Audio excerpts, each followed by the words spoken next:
निषिद्धैरप्येभिर्लुलितमकरन्दो मधुकरैः करैरिन्दोरन्तश्छुरित इव सम्भिन्न मुकुलः विधत्तां सिद्धिं नो नयनसुभगामस्य सदसः प्रकीर्णः पुष्पाणां हरिचरणयोरञ्जलिरयम्।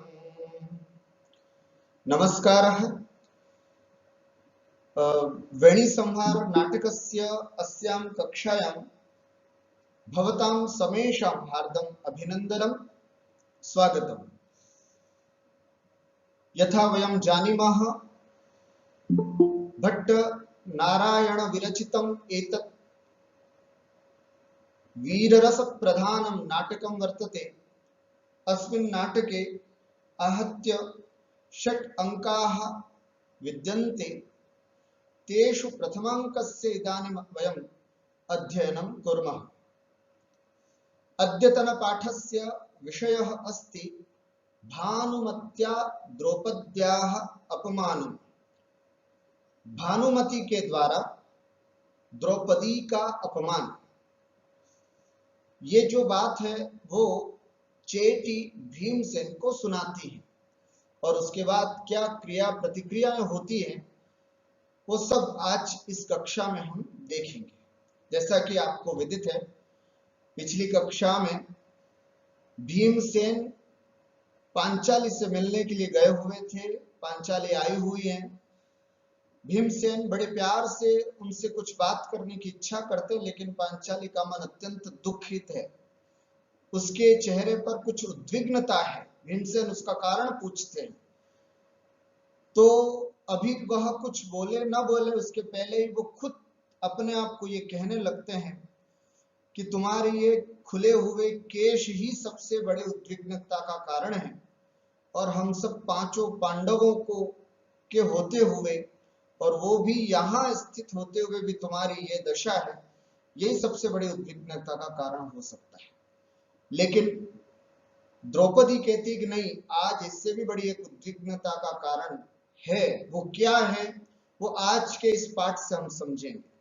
आइए चलते हैं कक्षा में और प्रारंभ करते हैं आज का विषय। चेटी जो है वो उनको सुनाती है कि क्या बात है, आज देवी द्रौपदी किस कारण से खिन्न मना है। शृणोतु कुमारः, हे कुमार आप सुनिएगा। अद्य खलु देवी अंबा सहिता सुभद्रा प्रमुखेन सपत्नीवर्गेण परिवृत्ता आर्यायाः गान्धार्याः पादवन्दनं कर्तुं गता। अद्य खलु आज देवी अर्थात महारानी द्रौपदी अंबा सहिता मां कुंती के साथ सुभद्रा प्रमुखेण सपत्नीवर्गेण सुभद्रा आदि और अन्य सोत के साथ और भी जितनी भी सपत्नियां थी उन सब के से परिवृता घिरी हुई अर्थात सबके साथ आर्यायाः गांधार्याः पादवंदनम कर्तुम गता। आर्या गांधारी के पाद वंदन करने के लिए गई थी। आप सबको पता ही है, अंबा मां कुंती है, सुभद्रा जो कि अर्जुन की पत्नी है और आर्या गांधारी जो है वो दुर्योधन की मां है, धृतराष्ट्र की पत्नी है। तो वैसे तो ये शत्रु वर्ग की माता रही, परंतु फिर भी परिवार से जुड़े होने के कारण वे बड़ी हैं, बड़ी मां हैं, अतः उनका पादवंदन करना अपेक्षित है। इसलिए आर्यायाः गांधार्याः पादवंदनं कर्तुं गता। आर्या गांधारी की पादवंदना करने के लिए गई थी आज महारानी द्रौपदी। भीमसेन युक्तमेतत्, बिल्कुल सही बात है, ये तो अच्छी बात है। वन्द्याः खलु गुरवः, गुरवः वन्द्याः अर्थात गुरुओं की वंदना तो करनी ही चाहिए। अपने से बड़े लोगों की तो वंदना करनी ही चाहिए। ये सूक्ति है, इसको आप नोट कर सकते हैं और अपने सुक्ति कोश में इसको स्थापित करके समय समय पर ऐसे सुक्तियों का प्रयोग करते रहना चाहिए। वंद्याह खलु गुरव, अर्थात गुरुजन जो हैं, बड़े लोग जो हैं, वे सब हमेशा वंदनीय हैं, उनकी वंदना हमेशा करते रहना चाहिए। ततः फिर क्या हुआ उसके बाद, चेटी ततः प्रतिनिवर्तनमाना भानुमत्या देवी दृष्टा। तब प्रतिनिवर्तनमाना अर्थात जब लौट रही थी, है ना, वापस लौट करके आ रही थी, प्रतिनिवर्तमाना होना चाहिए, निवर्तन नहीं है, अशुद्ध है, निवर्तमाना, प्रतिनिवर्तमाना, और जब वो लौट के आ रही थी तब देवी भानुमत्या दृष्टा, भानुमति के द्वारा देखी गई। ऐसे अर्थात भानुमति ने देख लिया। आप सबको पता होना चाहिए भानुमति कौन है। यहाँ पर दुर्योधन की पत्नी का नाम भानुमति है, शत्रु की पत्नी का नाम यहाँ पर भानुमति है।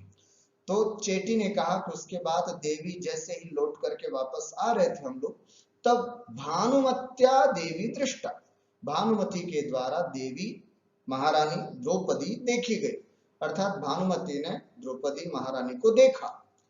भीमसेन सक्रोधम, गुस्से से, शत्रुर भार्या दृष्टा, शत्रु की भार्या के द्वारा हमारी पत्नी देखी गई। स्थानम क्रोध से दिव्या, वाकई बिल्कुल सही है। फिर तो आप देवी का ये क्रोध करना बिल्कुल उचित है कि आज उसने एक शत्रु की पत्नी को देख लिया। ततः फिर उसके बाद क्या हुआ, आप देख रहे हैं यहाँ पर कैसी स्थिति है। शत्रु की मां के प्रति सम्मान है, लेकिन शत्रु की पत्नी के प्रति सम्मान नहीं है, क्योंकि हमेशा से गांधारी का सदाशय इन पांडवों के प्रति रहा है, लेकिन भानुमति का सदाशयता, है ना, कभी भी इन पांडवों के प्रति नहीं रही। इसलिए भीमसेन को गांधारी की पाद वंदना सुनकर के ठीक लगा, नहीं अच्छी बात है, हमेशा गुरुजनों की वंदना करनी चाहिए। लेकिन जैसे भानुमति का नाम आया, शत्रु की पत्नी का नाम आया, तो वो क्रोधित हो जाता और कहता है कि ठीक है, फिर तो आज शत्रु की पत्नी को देख लिया, आपका क्रोध करना बिल्कुल उचित है। स्थानम, स्थानम माने उचितम, क्रोधस्य दिव्याह, दिव्याह क्रोधस्य स्थानम, ये देवी का जो क्रोध करना है वो बिल्कुल ठीक है। ततः फिर क्या हुआ, चेटी ततस्तया देवीं प्रेक्ष्य, फिर उसने भानुमति ने क्या किया, पहले तो देवीं प्रेक्ष्य, महारानी द्रौपदी को देख करके, सखी जन दत्त दृष्टया, और फिर अपनी सखी जनों पर दृष्टि डालते हुए, सगर्वम ईशत विहस्य, गर्व सहित थोड़ा सा हंसते हुए, विहस्य हंसते, हंस करके, भणितम, उसने कहा। समझ गए, भानुमति ने देवी द्रौपदी को देखा पहले तो, और फिर अपने सखियों की तरफ देखती हुई थोड़ा गर्व के साथ हंसती हुई, हंस करके, भणितम, है ना, उसकी मजाक उड़ाते हुए उसने कहा। क्या कहा, भीमसेन अब फिर गुस्से हो गए। न केवलम दृष्टा उक्ता च, अर्थात देखा ही नहीं, उसने बोला भी क्या कुछ, हो किम कुर्मः, अरे क्या करूं, ऐसे करके, मतलब भीम अपने आप को बहुत गुस्सा कर रहा है कि शत्रु की पत्नी ने देख लिया, यही हमारी लिए बहुत बड़े अपमान की बात है, और तुम तो कह रही हो उसने बोला भी, कुछ कहा भी, ओहो किम कुर्मा, क्या करें। ततः फिर क्या हुआ, उसके बाद क्या हुआ, उसने क्या कहा, अयि याज्ञसेनी, संबोधन है ना, यज्ञसेनस्य अपत्या स्त्री, अपत्यम स्त्री याज्ञसेनी पहले बताया था, संबोधन में रस्व हो जाता, याज्ञसेनी, अयि याज्ञसेनी अर्थात अयि द्रौपदी, पंचग्रामाः प्रार्थ्यन्त इति श्रूयते, सुना जा रहा है 5 गांव मांग रहे हो तुम लोग तो सिर्फ, है ना, पंचग्रामाः प्रार्थ्यन्ते इति श्रूयते, 5 गांव मांगे जा रहे हैं तुम्हारे पक्ष की ओर से, तो तस्मात् इदानीमपि ते केशाः न संयम्यन्ते, तो फिर जब संधि की बात हो ही रही है, सब लोग चाह ही रहे हैं संधि हो जाए, सब कुछ हो जाए, तो कस्मात् इदानीं ते केशा, न संयम्यन्ते, तो तुम फिर अपने केशों को बांध लो, अब कुछ नहीं होना है, संधि हो जाएगी, कदाचित 5 गांव हमने दे दिए तो फिर संधि होने के बाद तो कोई किसी को नहीं मार सकता, दुशासन नहीं मारा जाएगा, दुर्योधन नहीं मारा जाएगा, तो उनके खून से तुम्हारे केशों का संयमन भला, तुम्हारे केशों का अलंकार भला कैसे होगा, नहीं होगा। इसलिए छोड़ दो, अपने केशों को संयमित कर दो ना।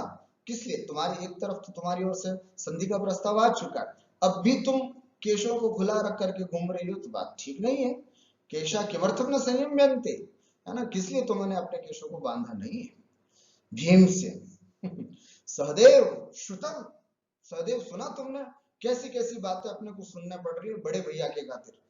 बड़े भैया ने 5 गांव मांग करके हमारी तो नाक कटा दी एक तरह से। हे सहदेव श्रुतम, इस तरह से भीमसेन जो अपने भाई को कहते हुए, छोटे भाई को कहते हैं, श्रुतम सुना तुमने, क्या कहा।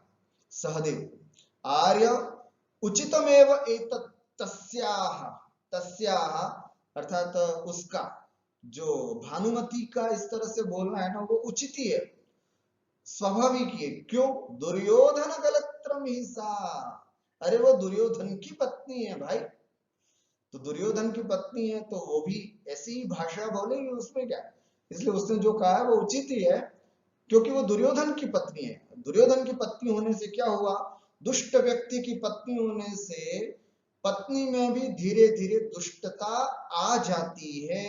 ये बात इस सुंदर से श्लोक के माध्यम से यहाँ कह रहे हैं। क्या कह रहे हैं, बहुत सुंदर श्लोक है। स्त्रीणाम ही साहचर्यात् भवन्ति चेतांसि भर्तृसदृशानि, मधुरापि ही मूर्छते विषविटपि समाश्रिता वल्ली। ऐसे बात सही है, सहदेव कह रहे हैं कि अगर दुर्योधन, भानुमति मतलब दुर्योधन की पत्नी के द्वारा ऐसा कहा जा रहा है तो बात ठीक है, उसमें क्या आश्चर्य की बात है। क्यों, साहचर्यात्, साथ में रहने से, अपने पति के साथ रहने से, स्त्रीणाम चेतांसी भर्तृ सदृशानि ही भवन्ति, स्त्रियों का जो चित्त है वो भर्तृ सदृशानि, अपने पति के जैसे धीरे धीरे उनका चित्त होने लग जाता है। कई बार आपने सुना होगा, माता पिता अपने बेटी का विवाह करके ब्याह देते हैं और उसको भेज देते हैं। 2, 3, 4 साल बाद जब बेटी घर पे आती है, पिहर आती है, अपने माता पिता के घर आती है, तो माँ बाप भाई वगैरह सब कहते हैं कि यार तू तो बदल गई, बिल्कुल तेरी भाषा तो बिल्कुल वहां की भाषा जैसी हो गई, तेरा रहन सहन सब बदल गया, तेरे सोचने का तरीका वगैरह, तू पहले यहाँ थी तो कैसी थी और वहां जाकर के बिल्कुल बदल गए। वही वाली बात यहाँ पर कह रहे हैं, स्त्रीणाम चेतांसी भर्तृ सदृशानी तदनुकूल वातावरण सदृशानी भवंती, हो जाती, क्योंकि स्त्रियां हृदय से बहुत कोमल होती हैं, वे बहुत भावुक हुआ करती हैं, बहुत जल्दी किसी को देख करके परिवर्तित हो जाया करती है। तो इसलिए यहाँ पर भानुमति भी एक स्त्री है, इसलिए उसका हृदय भी बहुत परिवर्तनशील है, भावुक है, बहुत जल्दी किसी को देख करके वो परिवर्तित हो जाने वाली है। और वो धैर्य दुर्योधन के साथ, तो दुर्योधन जैसा व्यवहार, दुर्योधन जैसी प्रवृत्ति होना तो स्वाभाविक है, ऐसा यहाँ पर सदैव कह रहे। साहचर्यात्, लेकिन ये जो है ये सूक्ति है, पहली पंक्ति जो है इसको हम सूक्ति के रूप में भी कह सकते हैं। स्त्रीणाम ही साहचर्यात् भवन्ति चेतांसि भर्तृ सदृशानि, अर्थात भर्तृ माने स्वामी के सदृश स्त्रियों के चित्त साहचर्य से, उनके साथ साथ रहने से हमेशा हो जाया करते, इसलिए हमेशा अच्छे विचारों वाला, है ना, उच्च कुलीन ही पति हो तो अच्छा रहता है, उसके जैसे फिर विचार अच्छे होंगे। और जो बहुत निर्धन हो, छोटी सोच रखने वाला हो, है ना, और इस तरह के दूसरों के प्रति हमेशा बुरा सोचने वाला, इस तरह की नेगेटिविटी रखने वाला व्यक्ति हो, जो छोटे को छोटा समझता हो, दुत्कारता हो, ऐसे व्यक्ति जो होते हैं उनकी सोच भी छोटी होती है। आपने जैसे एक मूवी देखी होगी मुन्ना भाई एमबीबीएस में, या फिर लगे रहो मुन्ना भाई, जो भी, उसमें एक जगह आता है कि एक नायिका जो, या एक लड़की जो है वो फोन करती है और कहती है मुझे जल्दी से कोई देखने आ रहा लड़का, 2 मिनट में मुझे जज करना, मैं कैसे उसको जज कर पाऊंगी कि ये सही है या खराब है, तो उसको फोन पे सलाह दी जाती है कि अगर वो अपने से छोटे, तुम बैठी कहाँ हो ये पूछा, उसने कहा मैं होटल में बैठूं, चलो ठीक है तुम ऐसा करना, अब वो वेटर के साथ कैसे बातचीत करता है, उसका तरीका क्या है, ऐसा करके बोल रहा है, तो समझना उसका व्यवहार ठीक नहीं है। तो उसने तुरंत देखा और जैसे उसने वेटर के साथ ऐसा व्यवहार किया कि वो तुरंत 9-2-11 वहां से हो जाती है। कहने का भाव है कि पति किस विचारधारा का है, कैसी सोच रखता है, उसका व्यवहार कैसा है, बर्ताव कैसा है, ये सब सोच समझ करके ही स्त्रियों को, लड़कियों को, कन्याओं को अपना विवाह आदि तय करना चाहिए। क्योंकि बाकी की जिंदगी जो है वो किसी ऐसे व्यक्ति को सौंपने जा रही है जिसको वो जानती भी नहीं है, तो फिर जीवन बड़ी कठिनाई पूर्ण भी हो सकता है। यही ठीक बात लड़कों के लिए भी कही जाती है। तो इस तरह से साहचर्याद स्त्रीणाम चेतांसि भर्तृसदृशानि भवन्ति, साहचर्य से स्त्रियों के चित्त जो है वो पति के अनुकूल धीरे धीरे होने लग जाते हैं। और नहीं तो एक उदाहरण के माध्यम से यहाँ मतलब पहले तो सामान्य बात कही और विशेष से उसका समर्थन कर रहे हैं, अर्थांतरन्यास अलंकार ही, क्योंकि विष विटपी समाश्रिता मधुरा अपि वल्ली, है ना, वल्ली माने बेरी, जो कि विष विटपी, विटपी माने पेड़, विष से युक्त पेड़ पर आश्रित मधुरा अपि वल्ली, मधुर अच्छी लता भी मूर्छते धीरे धीरे विष उगलने लग जाती है। अर्थात वृक्ष विष वाला हो और उस पर आश्रित वल्ली जो है बहुत मधुर भी हो, लेकिन उसके साहचर्य से धीरे धीरे उस लता में भी जहर आने लग जाता है। बस उसी प्रकार व्यक्ति पुरुष कैसा हो, है ना, अगर खराब हो तो उसके साथ रहने वाली स्त्रियों में भी परिवर्तन आने लग जाता है। और भानुमति ने कहा है तो ठीक है, दुर्योधन की पत्नी है वो ऐसा कह सकती है, ऐसा कह करके सहदेव उसको सहजता में लेकर के आगे चलता है। उचितम है तत्, बिल्कुल ठीक है, तस्या उसका इस तरह से कहना, क्योंकि दुर्योधन कलत्रम ही सा, भाई वो दुर्योधन की पत्नी है, ऐसे कह करके वो बता। भीमसेन बुद्धिमती के ततो देव्या किम अभिहितम, हे बुद्धिमती के बताओ उसके बाद देवी द्रौपदी ने क्या कहा, क्या जवाब दिया उसका। चेटी कुमार यदि परिजन ही ना भवे तदा देवी भणति, भाई कितनी बड़ी बात की, यदि परिजन ही ना, उसके आसपास अनुचर हम जैसे परिजन न हो तब उनको बोलने का अवसर आएगा। भाई जब तक हम जैसे सेवक उनके साथ हैं उनको बोलने की आवश्यकता क्या है, ऐसी बातों का तो हम लोग ही अच्छे से जवाब दे देते हैं। ऐसे कुमार यदि परिजन ही ना भवे, अगर देवी परिजन रहित होती, अकेली होती, तदा देवी भड़ती, तब देवी बोलती, लेकिन हम लोग सब साथ में थे तो फिर उनको बोलने की क्या आवश्यकता थी। फिर भीमसेन पूछता है किम पुनरअभिहितम भवत्या, तो फिर आप ही बताओ आपने क्या कहा, उसका क्या जवाब दिया उसको फिर अच्छे से। चेटी, फिर चेटी कहती है हमने क्या जवाब दिया। चेटी कहती है ततो मया भणितम, उसके बाद फिर मैंने उससे कहा कि अई भानुमति, अरे भानुमति, युष्माकम अमुक्तेषु केशहस्तेषु, अर्थात तुम्हारे केश हस्त, केश जब केश कच्च इन शब्दों के साथ जब हस्त शब्द लगता है तो सुंदर केशों का अर्थ निकलता है।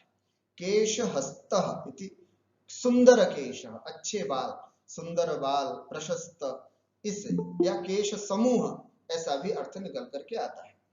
तो इस तरह से युष्माकम अमुक्तेषु केश हस्तेषु, अच्छे सुंदर सुंदर बाल जब तक तुम लोगों के खुलेंगे नहीं तब तक अस्माकम देव्याः केशा संयम केशा कथम संयम्यन्ते, जब तक तुम लोगों के बाल नहीं खुलेंगे तब तक हमारी देवी के बाल कैसे बंधेंगे।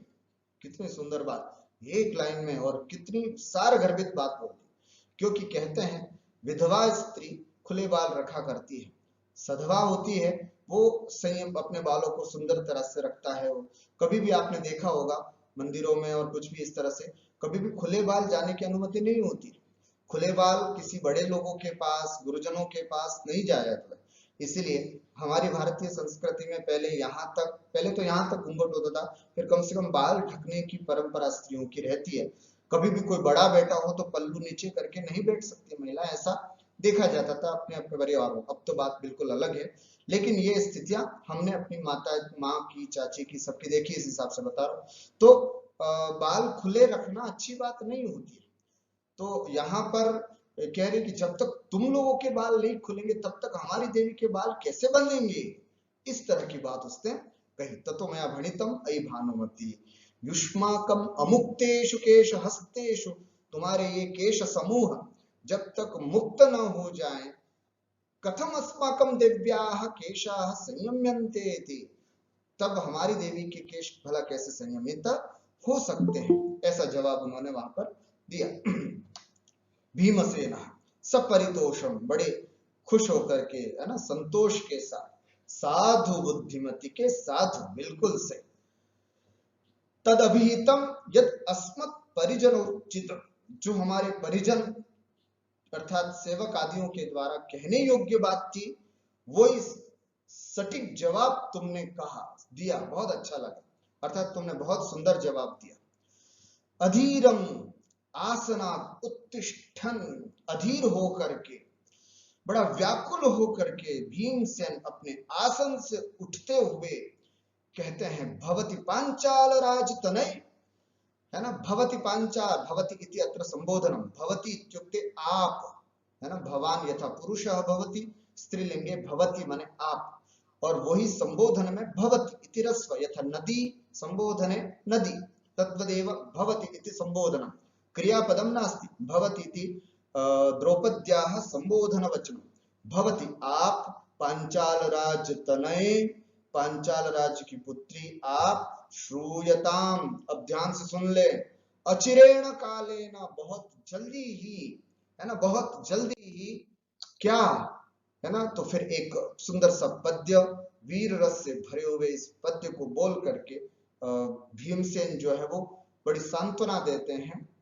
यहाँ पर द्रौपदी को। क्या कहते हैं, चंचत भुज भ्रमित चंड गदाभिघात संचूर्णितोर्युगलस्य सुयोधनस्य, स्त्यानापविद्ध घन शोणित शोणपाणि, वृत्तं सहिष्यति कचंस्तव देवी भीमः। कितनी सुंदर बात, चंचत भुज भ्रमित चंड गदा, आपने अगर साहित्य दर्पण पढ़ा हो उसमें ओज गुण में इसका उदाहरण दिया है, ओज गुण में, ओज गुण के इसमें भरा हुआ है इस तरह से, चंचत भुज भ्रमित चंड गदाभिघात संचूर्णितोर्युगलस्य सुयोधनस्य, स्त्यानापविद्ध गण शोणित शोणपाणि, वृत्तं सहिष्यति कचंस्तव देवी भीम। क्या कह रहे हैं यहाँ पर, अन्वय देखिए हम ध्यान से, हे देवी, पहले मुख्यार्थ देखते हैं यहाँ पर, वाक्यार्थ क्या है, हे देवी, भीमः तव कचान उत्तम सहिष्यति, भीम जो है अब तुम्हारे कच्छ, कच्छ माने बालों को, तुम्हारे केशों को, उत्तम सहिष्यति, बहुत जल्दी तुम्हारे केशों को अलंकृत करेगा। यह भीम ऐसे खुद खड़े होकर के, बड़ा अधीर होकर के अपना आसन से उठ करके और कहने लगे कि हे भवति पांचाल राज तनय श्रूयताम अचिरेण कालेन, बहुत जल्दी ही, है ना, एषः भीम, ये भीम, तव कचान उत्तम सहिष्यति, तुम्हारे बालों को बहुत जल्दी अलंकृत करेगा। कैसे और किससे इत्यादि बात आगे बता रहे। तो कहते हैं सुयोधनस्य दुर्योधन के स्त्यानापविद्ध गण शोणित शोणपाणि, है ना, सुयोधनस्य अर्थात दुर्योधन के स्त्यानापविद्ध, स्त्यानम माने स्निग्ध, खून की बात बता रहे हैं, कोई खून कैसा हो सकता है, स्त्यानम नाम स्निग्धम, उसके बाद अपविद्धम च संसक्तम, लगे हुए, अपविद्धम संसक्तम, लगे हुए, घनम, घना, सांद्रम, ऐसे सांद्रम, शोणितम अर्थात रक्तम, तेन शोणितम रक्तम तेन शोणौ अरुणौ पाणी ही यस्य करौ यस्य तथा भूतः, अर्थात अत्यंत गाढ़े खून, चिकने चिपके गाढ़े खून से लाल हाथों वाला यह भीम है ना, ये भीम स्त्यानापविद्ध गण शोणित शोण पाणी ही भीम सुयोधनस्य, दुर्योधन के है ना, उरुयुगलस्य, दोनों जंगाओं की, कैसी जंगा, जो कि चंचत भुज भ्रमित चंड गदाभिघात संचूर्णितोरु युगलस्य सुयोधनस्य, अर्थात चंचत भुजा अर्थात बहुत भड़क रही है भुजाएं जिसकी, ऐसे इस भीम के द्वारा भ्रमित, चारों तरफ जोर जोर से घुमाई गई,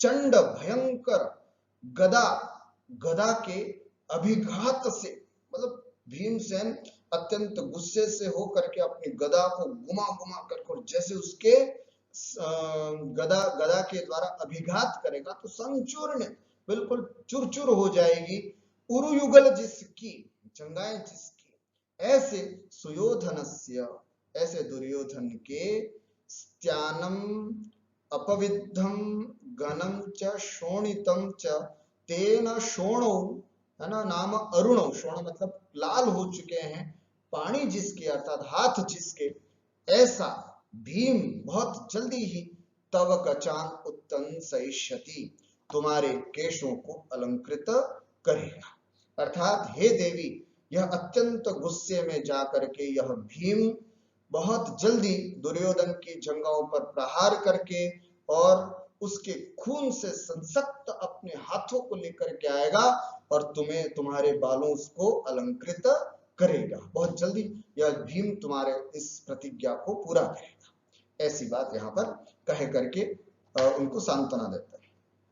किम नाथ दुष्करम त्वया परिकुपितेन, हे नाथ परिकुपितेन त्वया किम दुष्करम, अत्यंत गुस्से में आने वाले आपके द्वारा भला क्या असंभव है, सब कुछ संभव है, बस अनुगृह्णन्तु एतद् व्यवसितम ते भ्रातरः, और तो कुछ नहीं, बस ते भ्रातरः, तुम्हारे जो भाई है ना सब, युधिष्ठिर न बाकी ये सब भाई, ते भ्रातरः तद व्यवसितम, जो तुम्हारे एतद व्यवसितम, जो तुम्हारे द्वारा यह निश्चय किया जा रहा है उसका अनुगृह्णन्तु, अनुसरण करें तो ये सब ठीक है, तुम गुस्सा कर रहे हो बहुत अच्छी बात है, और तुम गुस्से के द्वारा क्या नहीं कर सकते, क्या दुष्कर है तुम्हारे द्वारा, कुछ भी नहीं, तुम सब कुछ कर सकते हो, लेकिन ते भ्रातरः एतद् व्यवसितम अनुगृह्णन्तु, लेकिन तुम्हारे भाई जो है ना वो इस बात का अनुसरण तो करें,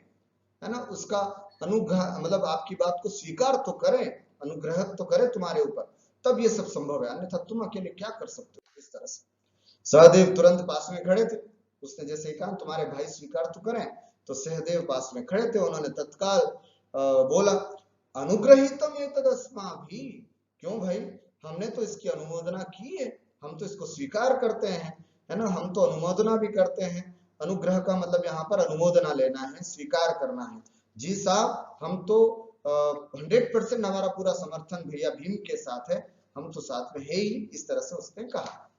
इतने में नेपथ्य महान कलकलह, नेपथ्य से बहुत कलकल की आवाज, कलह की आवाज, शोरगुल की आवाज आती है, सर्वे सविस्मयम आकर्णयन्ति, सभी लोग बड़ी शांति से सुनते हैं, है ना, ध्यान से सुनते कि क्या हुआ, बाहर ऐसी आवाज क्यों आ रही है। इतने में भीमसेन, है ना, भीमसेन जो है वो कहते हैं क्या, मंथायस्तार्णवंभः प्लुतकुहरचलन् मंदरध्वान धीरः कोणाघातेषु गर्जत् प्रलय घन घटान्योन्य संघट्ट चंड कृष्णाक्रोधग्रदूतः कुरुकुल निधनोत्पात निर्घात वाता केनास्मत् सिंहनाद प्रतिरसितरव सखो दुन्दुभिस्ताडितोऽयम्। इस तरह से ध्यान से सुनेंगे, अब अर्थ समझेंगे तभी आएगा। अन्वय ध्यान से देखें, किस चीज का वर्णन किया जा रहा है, मुख्य वाक्यार्थ क्या है यहाँ पर, अयम दुंदुभी केन ताड़ितः। भीमसेन बोले कि ये दुंदुभी की आवाज कहां से आई, दुंदुभी किसने बजाई। ये कहलाती रणभेरी। जब युद्ध होने वाला होता है तब इस तरह के दुंदुभी या कुछ अनर्थ हो गया हो, कुछ घट गया हो, है ना, कुछ घटना हो गई हो बहुत बड़ी, ऐसी स्थिति में दुंदुभी बाजे बजते हैं। तो यहाँ पर उसी को कह रहे हैं यहाँ पर भीमसेन, ओहो अयम दुंदुभी केन ताड़ितः, ये दुंदुभी बाज मतलब दुंदुभी किसने बजाया, लोगों को सावधान करना हो, सचेत करना हो, इत्यादि स्थिति में दुंदुभी बाजे बजते हैं। तो यहाँ पर अयम दुंदुभी केन ताड़ितः, ये दुंदुभी किसने बजाए, है ना, ढम ढम ढम ढम इस तरह से जो बजते हैं ना वो दुंदुभी, ये दुंदुभी किसने बजाई। तो अब ये दुंदुभी कैसी है उसको भी वीर रस प्रधान नायक भीमसेन किस तरह से बोलता है वो आप सब यहाँ पर देख सकते हैं, ओज गुण युक्त यहाँ पर भी है। मंथायस्तार्णवाम्भ प्लुत कुहर चलन मंदर ध्वान धीर। कैसा है ये, इसकी आवाज, इस दुंदुभी की आवाज कैसी है, तो मंदर ध्वान धीर, आपको पता है मंदर, मंदराचल पर्वत की ध्वनि के समान है। कैसा, तो मंदराचल पर्वत कौन सा था पता है आपको, जब मंथन करते समय समुद्र का मंथन किया जा रहा था उस समय मंदराचल पर्वत का उपयोग किया गया, और वो मंदराचल पर्वत जिसमें गुफाएं थी, बहुत बड़ी बड़ी गुफाएं, और उस गुफाओं से वो इस तरह की गुफाओं से जब मंथन किया जा रहा था ना उससे, तो ऐसी आवाज आ रही थी। तो ये दुंदुभी की आवाज कैसी है, वैसी ही है, इस तरह की कल्पना करते हुए कहा जा रहा है। एक एक शब्द का अर्थ देखें, मंथः आयस्त अर्णवाम्भ प्लुत कुहर चलन मंदर ध्वान धीरः। मंथः मंथन दंड विशेष, मंथन का दंड विशेष क्या था, ये मंदराचल पर्वत। तेन आयस्तः क्षिप्तः, यह अर्णव, उससे अर्णव माने समुद्र, क्षिप्त किया गया, है ना, मतलब डोल क्या बोलते हैं, विलोडन किया गया, ऐसा कह सकते हैं। और अर्णव समुद्र, तस्य अंभसा अर्थात तस्य जलेना प्लुतानि व्याप्तानि, जब किया गया ना, उसका आलोडन किया गया मंथन के समय, तो जो उसके विवर थे, उस मंदराचल के विवर थे, बड़े बड़ी गुफाओं के विवर थे, वे सब उसमें पानी घुस गया और उससे फिर आवाज आने लगी।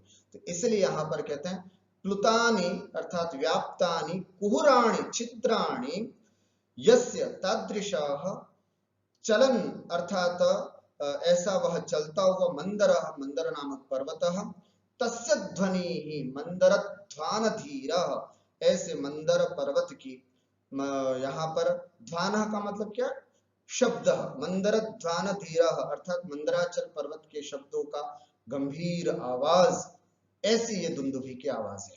कोणाघातेषु गर्जत प्रलय घन घटान्योन्य संघट्ट चंडः, और कहते हैं कि प्रलयकालीन मेघों की घटाओं के परस्पर संघर्ष के समान भयंकर। आपको पता है प्रलयकालीन हमेशा यहाँ पर चर्चा आती है, प्रलयकालीन जो बारिश होगी उस समय भयंकर, छठवें काल के बाद जो प्रलयकालीन हवा होगी और उस समय जो भयंकर बारिश होगी उसमें कड़कड़ाहट की आवाज आएगी, मेघों की आवाज आएगी ना। तो इस तरह से कोणाघातेषु अर्थात कोणस्य वादन काष्ठस्य आघातेषु, है ना, उसके आघात से, गर्जत प्रलय घन घटान्योन्य संघट्ट चंड, है ना, ऐसे गर्जंत, ये प्रलय घना, ऐसे गर्जन करते हुए प्रलय घन जो है ना, बादल जो है, उन बादलों के समान गरजते हुए परस्पर जैसे संघर्ष कर रहे हो, टकरा रहे हो। आपने देखा होगा थोड़े से बादल टकराते तो कैसे गुड़ की आवाज आती है, तो प्रलयकालीन जब स्थिति होगी तब बादल कैसे गड़गड़ाएंगे, तो ऐसी आवाज करने वाला यह दुंदुभी है। कृष्णा क्रोधाग्रदूत, और ये कृष्णा माने द्रौपदी, यहाँ पर कृष्णा का अर्थ है द्रौपदी, द्रौपदी के क्रोध का अग्रदूत है ये सूचना लेकर के आया कि द्रौपदी के क्रोध को अब बहुत जल्दी शांति मिलेगी, अर्थात ये कुछ न कुछ इस तरह की हरकत हुई है जिससे युद्ध की बात यहाँ पर होने वाली है। तो कृष्णा क्रोधाग्रदूतः अयम दुंदुभि, परीक्षा में कभी आ सकता है 2 नंबर के लिए। कृष्णा क्रोधाग्रदूतः कः, उत्तरमस्ति दुंदुभिः इति, अयम दुंदुभिः इति।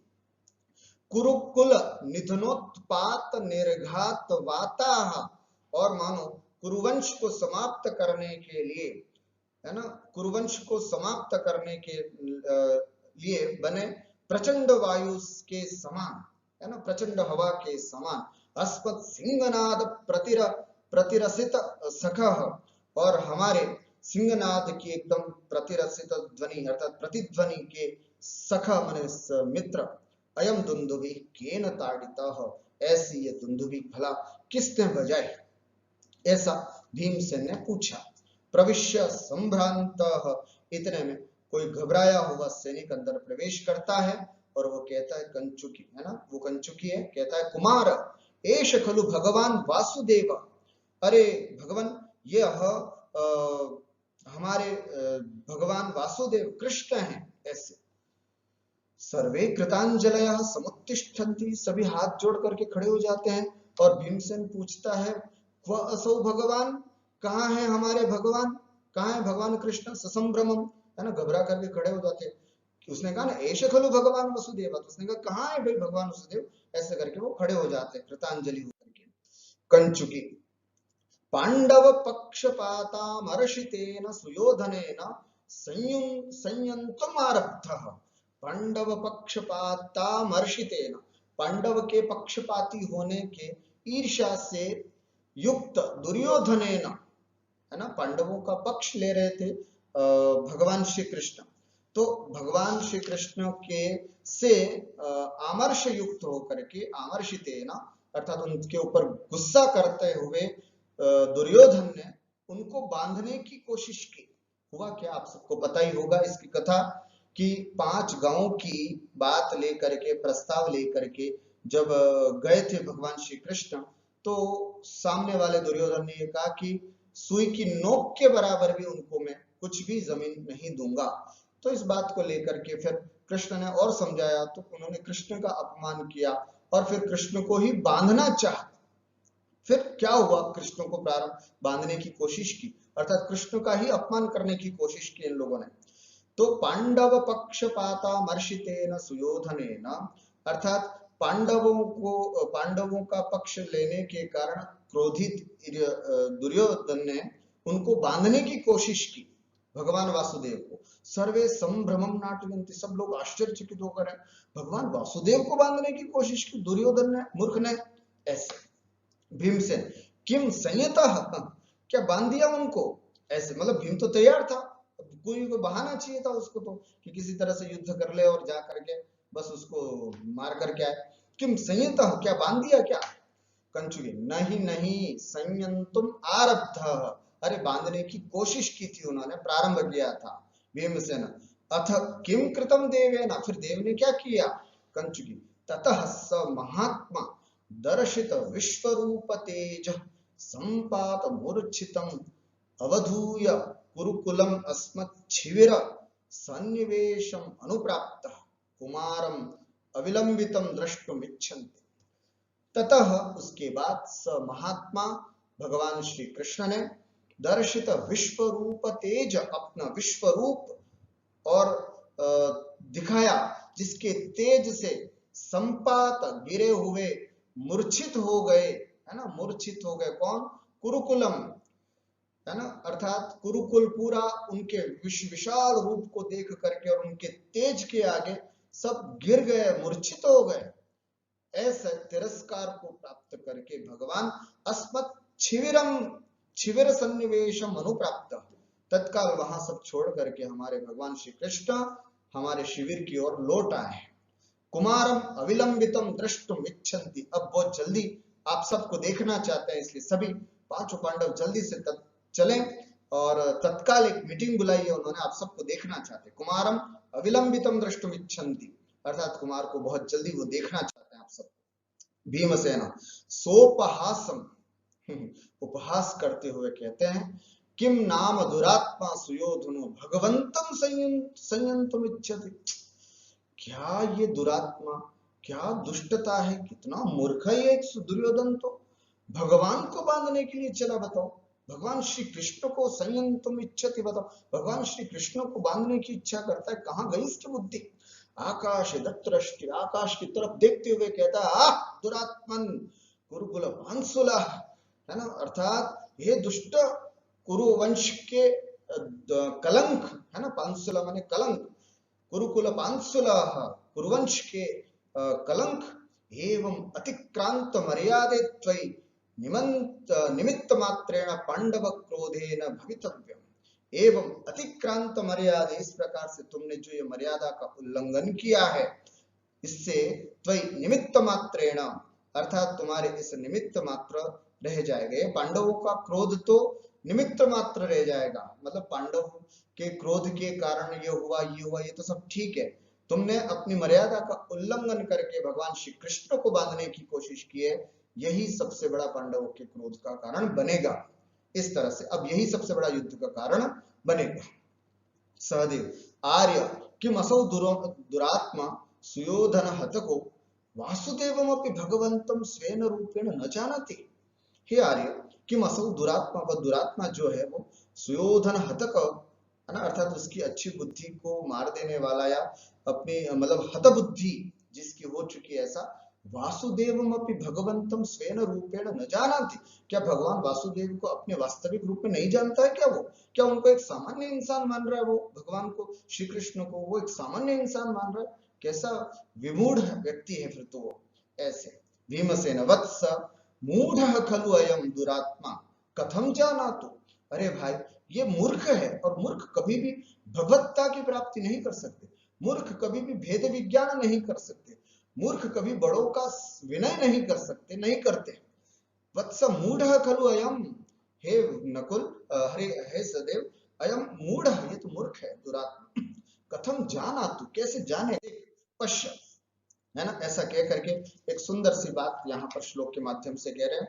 आत्मा रामा विहित मतयो निर्विकल्पे समाधो ज्ञानोद्रेकात् विघटिततमो ग्रंथयः सत्त्वनिष्ठाः यं वीक्षन्ते कमपि तमसं ज्योतिषं वा परस्तात् तं मोहन्धः कथमयममुं वेत्तु देवं पुराणम्।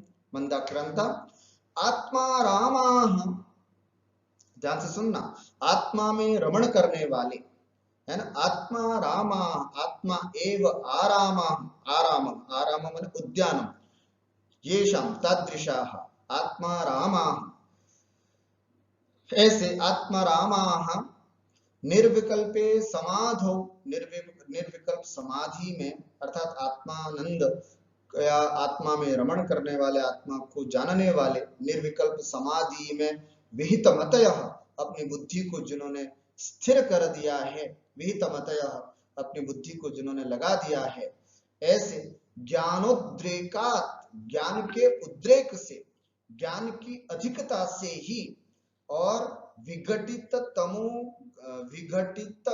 तमो ग्रंथया, और अंधकार की ग्रंथियां जिनकी हट चुकी है, समाप्त हो चुकी है, नष्ट हो चुकी है, अज्ञान की ग्रंथियों को जिन्होंने दूर कर दिया है, ऐसे सत्वनिष्ठा, सत्व गुण या सत्व ब्रह्म भी हो सकते हैं, ब्रह्मनिष्ठ, जो आत्मनिष्ठ व्यक्ति हैं या आत्मनिष्ठ योगी होते हैं, तमसाम ज्योतिषाम व परस्तात्, तमसाम अर्थात अंधकार से, या ज्योतिषाम माने प्रकाश से भी जो परे हैं, ऐसे पुरुष यम कमपि वीक्षन्ते, जिस किसी को वीक्षन्ते माने देखते हैं, तम पुराणम, ऐसे उस पुराण व्यक्तित्व को, है ना, ऐसे उस महान विभूति को, अनादि सिद्ध भगवान को, देव को, अमुम देवम, इस प्रकार के देव को, मोहांध अयम दुर्योधन कथम वेत्तु, कैसे जानेगा।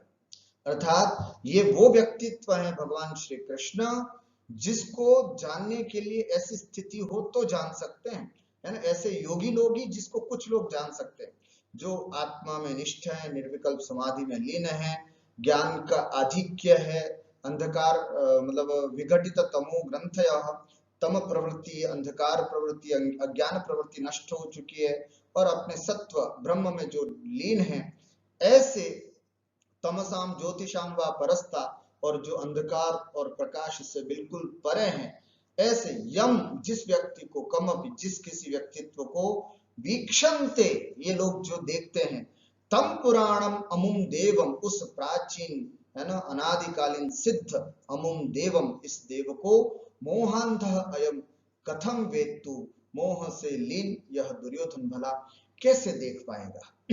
अर्थात इस तरह से दुर्योधन के द्वारा अगर कृष्ण का अपमान किया गया है तो इसमें कोई बड़ी बात नहीं है, वो दुर्योधन है, बस इतना ही कहना काफी है।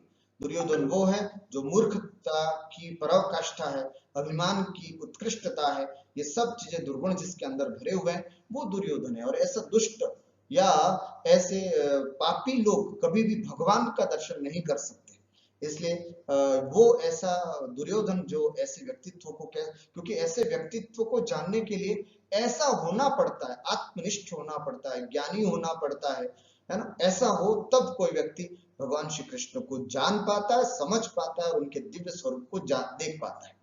अब ये दुर्योधन में था नहीं, इसलिए उसने नहीं देखा, इसलिए उसने ये गलती करने की कोशिश की होगी, है ना। तो इसलिए आज उन्होंने, भगवान ने अपना स्वरूप दिखाया, अब उसको पता चलेगा। इस तरह से आज इतना ही रखते हैं।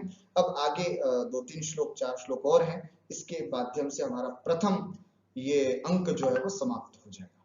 तो अगली कक्षा में हम इसको पूरा कर लेंगे। अस्तु अद्य एतावदेव, पुनः वयम् अग्रिम कक्षायां मिलामः। तावत्पर्यन्तं सर्वेभ्यो नमस्कारः, नमो नमः।